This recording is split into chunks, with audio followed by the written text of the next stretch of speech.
single slit interference patterns, all right? So this is the same setup that you have for double slit, except obviously there's a single slit in this example, and it relies on basically Huygens principle, where a wavefront will hit this opening and then diffract and then move along, okay? And now there are a couple of ideas you have to keep in mind. Huygens principle basically says that the wavefront as it moves across is really made up of lots of separate wavefronts, okay? So you can take, as a wave moves through, you can take each point on the wave as its own sort of point source of its own ringlets, okay? And the idea is that those little point sources interfere with each other and you get an interference pattern with a single slit, which doesn't seem to intuitively make sense. Interference pattern. Now remember, the interference pattern with double slit is really, really sharp. It's nice and very well spaced, whereas with these, the interference patterns are much fuzzier.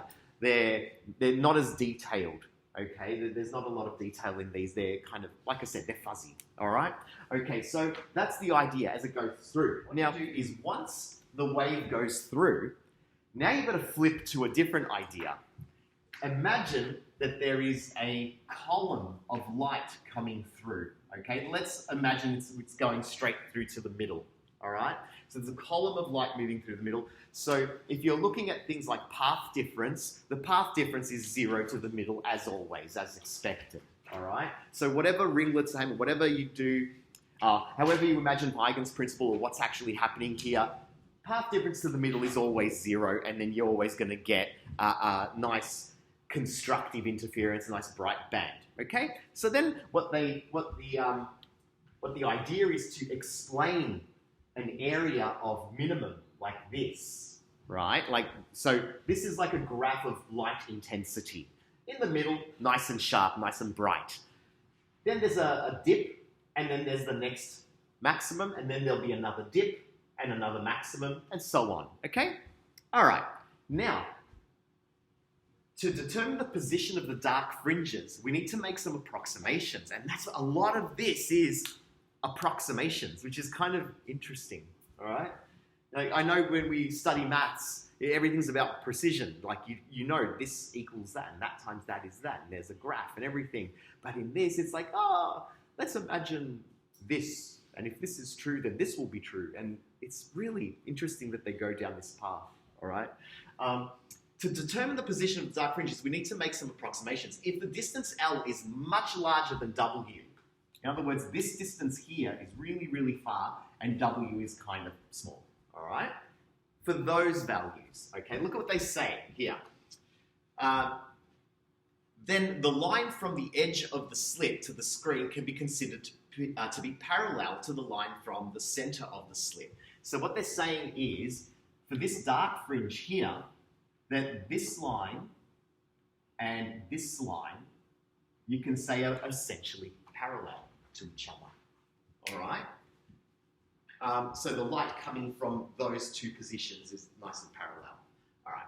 So this leads to some approximations with theta. If the path difference for this part of the light is half a wavelength shorter than this part, then you have the conditions for destructive interference. So basically the idea is, that if you can split the beam in half, and for the appropriate angle, okay, given this distance, that width, and the wavelengths of light that you're using, for the appropriate angle, you can imagine that half of the beam arrives 1/2 lambda different to the other half of the beam, and they cancel each other out, okay? Sounds like a massive stretch, but it's the model proposed to explain why we have dark bands, all right? So by imagining that you split the beam in half for dark points, okay, you can actually split the beam into quarters if you like, and so each part of the beam is cancelling out the other part of the beam, all right? Like I said, there's lots of approximations here. when you look at the mathematics of it, okay, like this triangle here, you can see we have this triangle here, which this length here is W, all right? This length, we've got a nice little right angle triangle here. That length there, that's your path difference. Can you see that? Because this is the path from here to here, and this is the path from, say, here to here. And the path difference between here and here has to be basically half, or lambda on 2. Or you don't get destructive interference, all right? Again, this is far more, from my impression of you doing actual single slit questions on exams and SATs, there is way more detail in here than is actually required. So it's okay if it doesn't make perfect sense, but it at least gives you an idea of what they're thinking when it comes to explaining why we're getting interference with essentially a single slit, all right? Now, okay. This is an interesting result that you see they use a lot. Sine theta is approximately equal to tan theta, all right? Do we understand why that can be considered to be true? It's, if you look at a triangle, right, it's got a very, very long adjacent side, okay? So I've got some people nodding already, which is great. It means you know what I'm going to say. If you look at, there's the hypotenuse, and here is the adjacent side, okay? So, and there's our opposite side. Now, when it comes to that triangle here, the opposite side is the path difference. That's the path difference. Notice that line goes off, and that line goes off. And if the path difference is half a lambda, beautiful, you get a dark spot, light.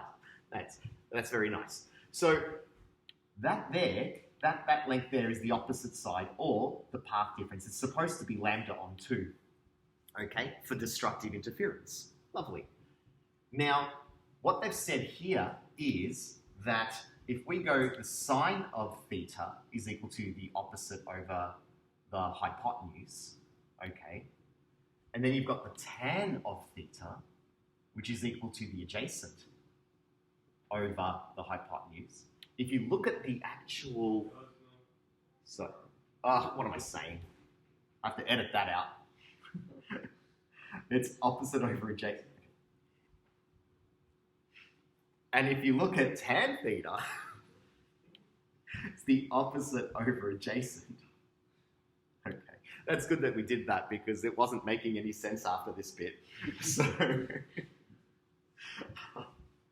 So if you look at that the adjacent and the hypotenuse, you can see if you solve for them, they are for very small values of theta, okay? Very, very small values of theta. That length there is almost the same as this length there. And so what happens is in the mathematics of this, when you actually pull it apart, is they sub out tan for sine to allow you to, what they're trying to do is involve measurements that are easy to actually calculate. So the angle of the beam is something you can easily calculate.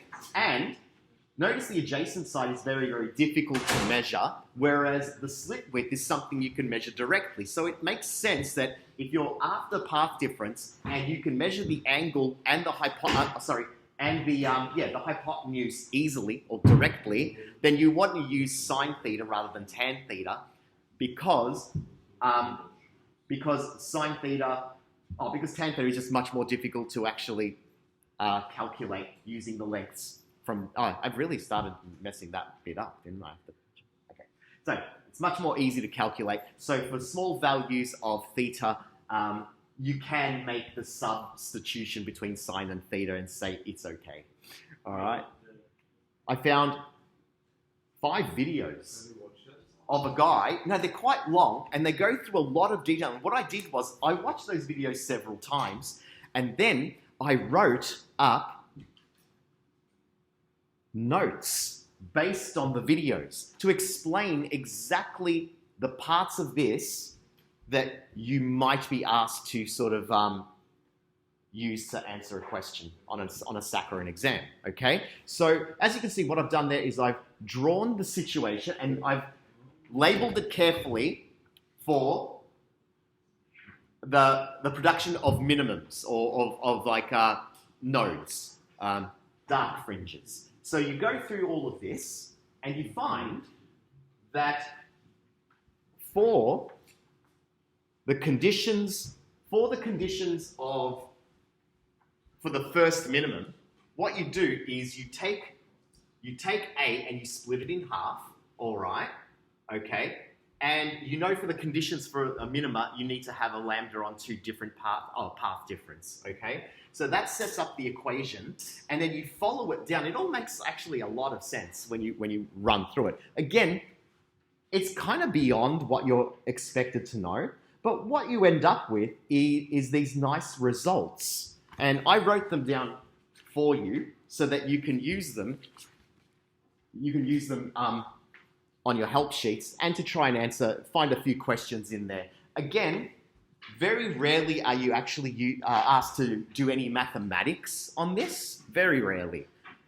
Often what you're actually expected to do is, what happens to the fringe spacings if lambda goes up? Or if the slit width is widened or narrowed? It's that kind of question. That's what you're actually asked to answer at this level, all right? So when it comes to all of this mathematics, you may be asked for this, and there is one question over here. So what I've done is I've written it down in terms of single slit fringe spacing, dark fringes. Oh, where did I wrote it? Here, I wrote it properly here, okay? So for the conditions of a dark fringes, n lambda is equal to w sine theta for n equals 1. Notice not 0, 1, 2, 3, and so on, okay? So this is for destructive interference. This is for dark bands. And I've only ever seen one question so far that basically asked you in a multiple choice question to circle the option that was literally that. That was the answer. And you had 4 different options in there. And that was as mathematical as I've ever seen a question about this. So, most of the questions like explain. Exactly. That's all the questions really are about, okay? So that is for destructive interference, dark fringes, okay? And if you want to do fringe spacing, because that also pops up, here is a result for fringe spacing. But you've got to be very careful. Fringe spacing for single slit interference is a bit different to double slit. In double slit, it's just the spacing between 2 bright bands or 2 dark bands. That's what fringe spacing is. In this one, you will see that when you go for fringe spacing, it's from the middle of the first maximum to the middle of the first dark band. That's what fringe spacing is in this case. Or from the middle of the central maximum to the middle of the second dark band, all right? Fringe spacing is measured slightly differently. Again, never seen a question on this, but thought I'd make sure that I mention it just in case. So I'll write the other one down. So what 2 lines were parallel? Was it the central line of the... That's what, when you go through the videos, for destructive interference, you take the line from the edge to the middle, and for long distances, they're parallel, right? So one half of the beam ends up cancelling out the other half of the beam, okay? And to extend on that logic, if you go to bright bands, here, I'll show you the other diagram for maxima, okay? When you go to bright bands, what you do is you split the beam into thirds, right? In thirds, there's always a third left over. So if you extend that angle past the first dark fringe up to the first bright maximum apart from the middle to there, now if you split the beam into thirds, okay, the first third cancels out the second third, leaving 1/3 left over. And therefore, that kind of helps us to explain why, yes, there's a bright band, but it's actually way dimmer than the central one because there's still a lot of interference happening. It's still cancelling out until there's one kind of bit of it left. And that's the model they've used to try and explain why it's happening, okay? So for bright bands, it's all odds. It's all odd numbers, basically. For dark bands, everything has to cancel out neatly. Okay, so it's always evens, okay? And again, the videos are great if you're interested, if you have time. And the videos in conjunction with these notes, I basically did what he did on his board and tried to condense it so it's easier to sort of get around, get into your head, all right? So, dark bands, all right? The path difference formula for dark bands. The fringe spacing formula for a minimum, n lambda L. So I've tried to use the same variables as in double slit interference and carefully removed the D because the D was the distance between two slits, whereas W is simply the width of the slit itself given there's only one of them. All right? W. Okay? And this is the distance from the central maximum to the middle of the first dark band. That's n equals 1. All right? That's how that's calculated, and that's what that's giving you. N equals 1, 2, 3, etc. All right? So that's really, really important there. Central max to first node. Okay? That's what that calculates. And like I said, I've only ever seen this one used. I've never seen that anywhere. But just for completeness, bright bands. Remember, bright bands are formed when you take the beam, you extend that angle, and now the beam can be thought of as being split into thirds or sometimes fifths for the next one, and so on. As long as you always have one bit of the beam left over to explain the bright band. So for a bright band, you've got this. So what's that Y? W on 3. The Y is the distance between the central maximum to the middle of the first dark band, first node. Okay? In this case, you're taking the beam and you're splitting it in thirds. Okay? For the conditions, and still the same conditions of of destructive interference lambda on 2. Why? Because when you split the beam in thirds, you are still having interference where the beams are cancelling each other out, but you're just going to have a third of the beam left over for the appropriate theta when you angle that beam up and going up from the slit up to the next bright band or the next dark band. Okay, so they are 4, and again, it's 4. N equals 1, 2, 3. There's no 0. All right, and the fringe spacing for this one is from the middle of the first bright band to the middle of the from the middle of the central bright band to the middle of the first bright band to the right or left. It's symmetrical, and that is this here for Y max is equal to 2n plus 1. Lambda L, L being the distance of the screen from the slits, divided by 2W. Now, these are in these notes here, and tells you exactly where they come from if that's what you want to know, all right? But like I said, I could spend 2 hours going through it for no gain, so. What's the Y max on for? The Y max is from the middle of the central bright band to the middle of the next bright band over. Okay? And again, 2n plus 1 is right band. 2n. Would it be 2n plus 1 right Yeah, that's for from bright band to bright band. band? And that's Rather- the n right band. Yes, yes, exactly. So n equals 1, 2, 3 again. All right? Natural numbers. Yes. Next, we're going to have a look at standing waves, and I'm going to film them because I got my spring ready. All right, so I'm just going to tilt it, and I actually put it in this corner of the room because that way I won't be uploading film of you guys just standing in the background. So what's that Y? Now, we talked about this before. Reflections in strings. So one wave, you generate a wave, and I showed you this earlier, where if I send a wave, it will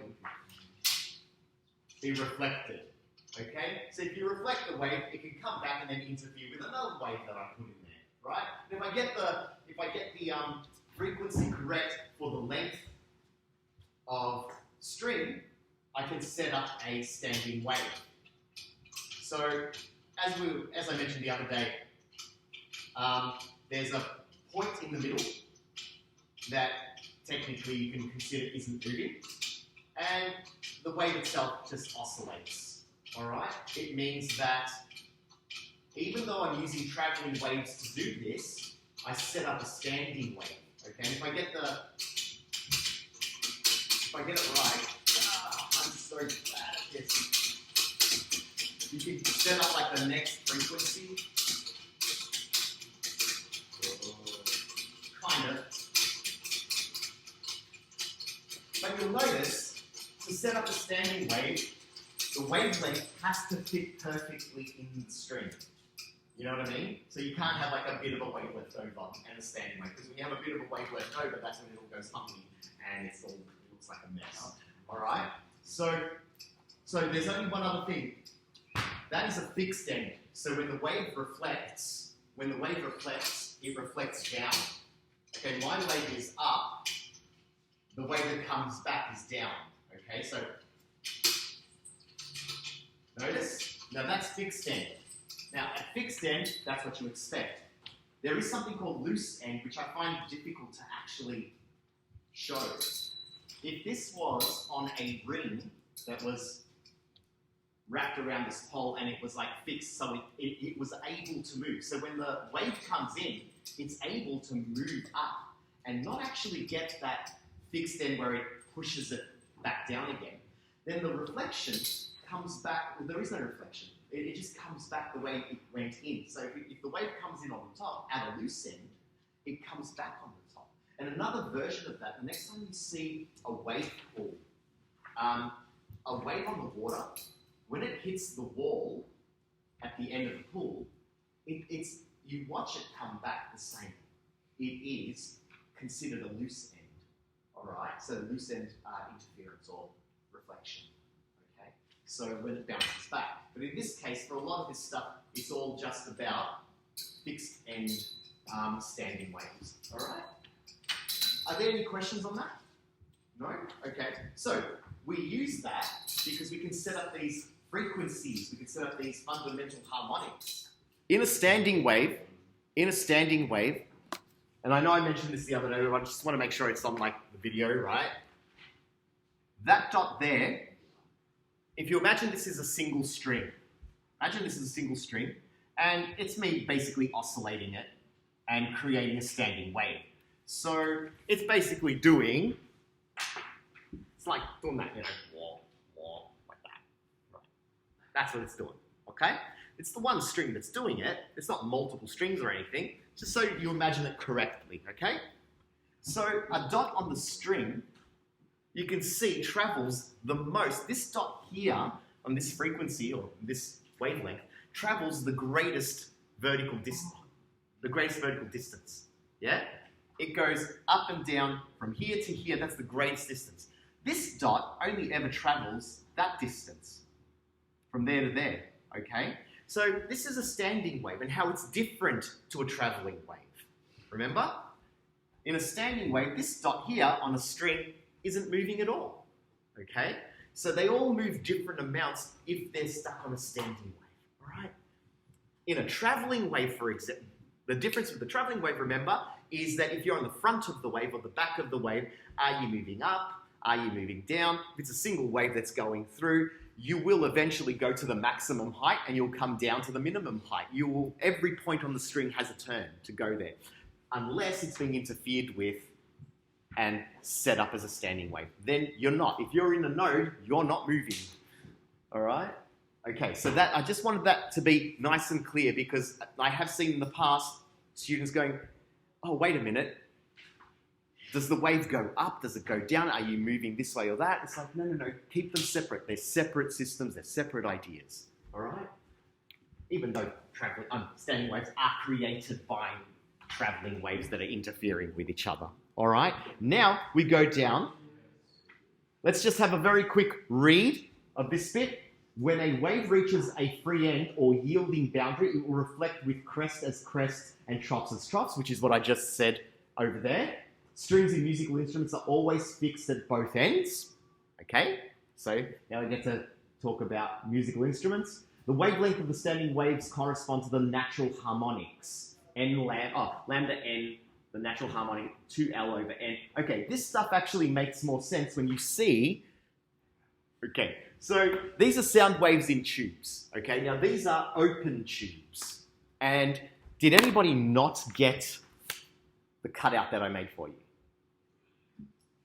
Everyone got it? All right, notice where here we have the fundamental frequency. This is clearly half lambda. Okay, so a half lambda will fit inside a tube open at both ends. Okay, tube is open at both ends. You can see there's a node and an antinode in the middle. Antinode being a maximum, nodes are being a minimum. You have to be very, very careful. I have seen in the past where students will mix up the word node and imagine that's the antinode, okay? And they'll answer questions as though it's opposite day, right? Because you can't do that. So a node is a region where things are not moving, whereas an antinode is the maximum, okay? So you can see in this, the column has a node at each end and there's a maximum, it's a half wavelength. Yeah? Did you remember the first four? Yes, I did. Thank you. All right, so what's the next one that fits inside an open tube? So in this case, notice L is the length of the tube. So L in this case is half of lambda, isn't it? L is half lambda. So that's where all these little expressions come from. There's a little bit of algebra done and you can figure out that, okay, so 1 lambda is equal to 2 L's in this case, or L is half lambda, all right? Frequency 1 this is built off the wave equation, okay? The wave equation V equals F lambda. So solving for the fundamental frequency, F1, you've got V, so the speed of the wave in the medium, and if that's important, it's always quoted, they just give it to you, okay? And instead of lambda, it's 2L, because that is lambda, get it? So that's where it comes from. Every question that is asked, you just go straight to this, and write out the bit that you need. It is that easy. There's never a push in any questions to go beyond looking at that bit of paper and going, oh, that's the one I need. And you write and you answer the question. Sometimes they're asking, what's the frequency? Sometimes they're asking, what's the length of the tube? Or what is lambda? They're all right there, okay? And the only difference is, so you can see the first one is the fundamental frequency, the second harmonic or the first overtone. Again, if it's quoted in a question, you go, which one was the first overtone? I don't remember. It's written right there. So you just go and look at it and it'll tell you which one they're talking about. It's got everything on it, okay? Make your life super easy. So as you can see here, the first overtone or the second harmonic gives you a full lambda, all right? And so on, okay? Now, if you close the tube at one end, look at how it changes everything. So you end up with an antinode right at the end, and you end up with a node here. Now these nodes at the ends, at the open ends, I believe they're a little bit outside, but we kind of don't worry about that too much. They're not like right lined up, okay? So the first harmonic or the fundamental frequency, notice it's a quarter. L is a quarter of lambda, so it just changes the algebra slightly. That's all it does. That's like when you blow over. Yeah, it would be blowing up because the bottle will have the liquid or the bottom of the bottle at the bottom. Yeah, and that would be that. Yeah. So that is a quarter of lambda. Okay, you go to the next one.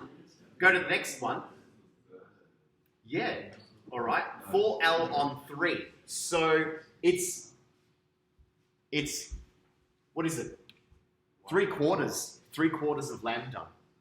Okay? So again, you'll notice, now that you know that this sheet is here with all of its associated algebra, you can just, whatever the question asks, you just practice them. By doing questions, you'll see, oh, that's what they want. This is how you use it. It's not that bad. Okay? So what I'll do, all right, so example 15, which of the statements A to G below best describes the motion of the string at point P at time 0?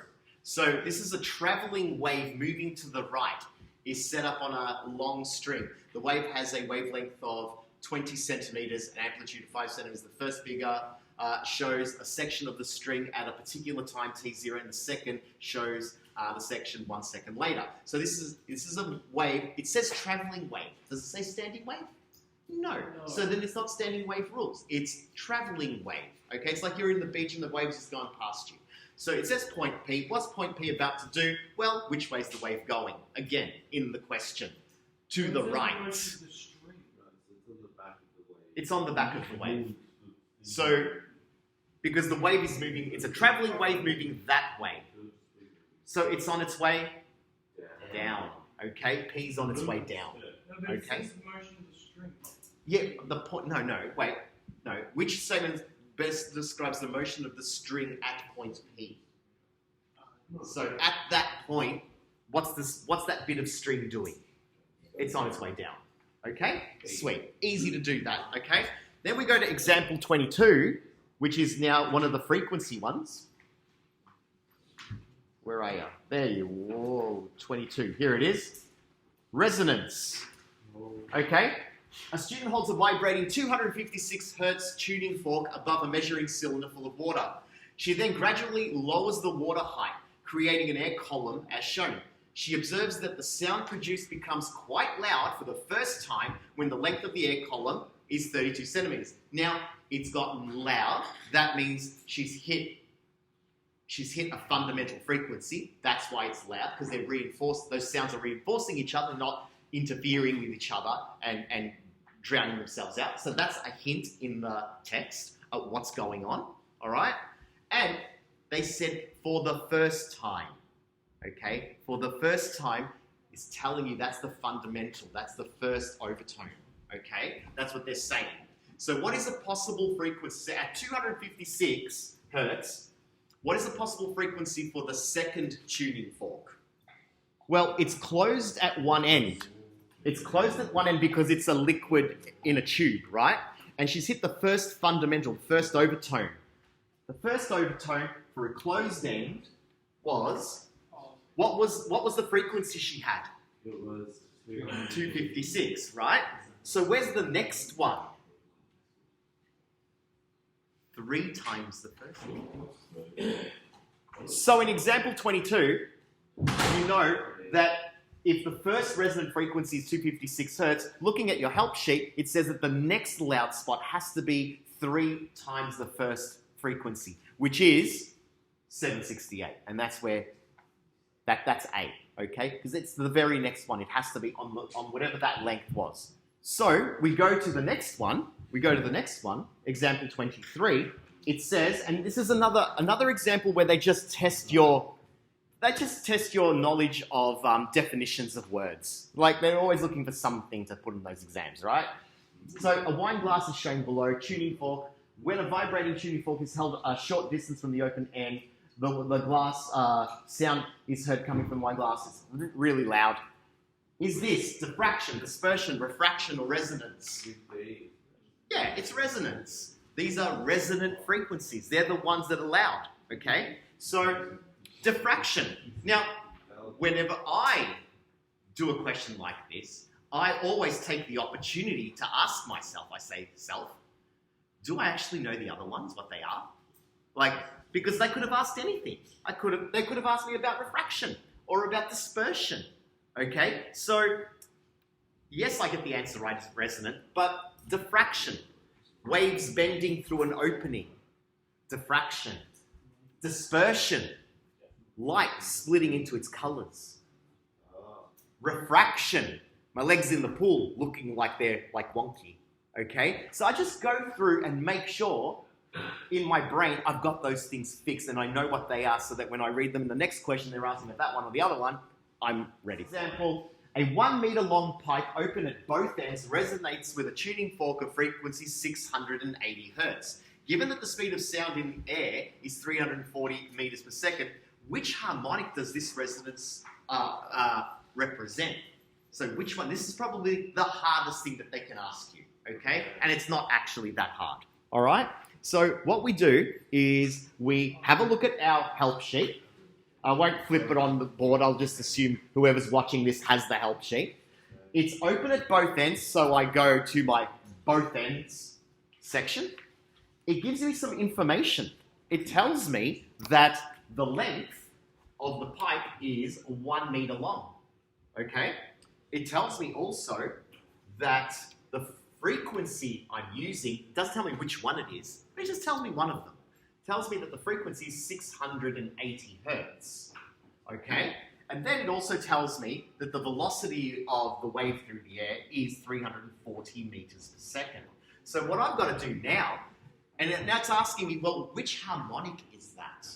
Okay, so now all I have to do is see, for my open at both ends, I look at my algebra, I look at the frequency, velocity, and length, and I see which one of these arrangements fits nicely so I get a frequency of 680 hertz. The second harmonic. Is it the second harmonic? Let's see. Simon, it's easier to just solve it for the first one and then find what it's multiplied by. Oh yeah, you could totally do that. Yes, that would be easier. Otherwise you have to look at it. Yeah, yeah. 340 divided by 1. Yeah. No, divided by 2. Divided by 2. 680 divided by 2. And then the fourth Yeah. harmonic is 4 times the first one. That's right. which gets 680. That's right. Yes. Yes. So, which harmonic is it? Yeah, it's the fourth harmonic. So it lines up, the algebra lines up nicely to the fourth harmonic, okay? So you could either try and reason it out by looking at it and seeing which one it lines up with, or do what you said and actually just solve the first one, and then there you go. All right? So I've got here, in my notes, 680 is equal to 4 times 340 divided by 2 times 1. And so looking at that, I would have started with that and gone, to make that equation true. You can. Yeah. It had to be, I had to multiply that one by 4 to make it the left and the right equal. All right. All right. Okay. So that brings us to the end of this chapter. Okay.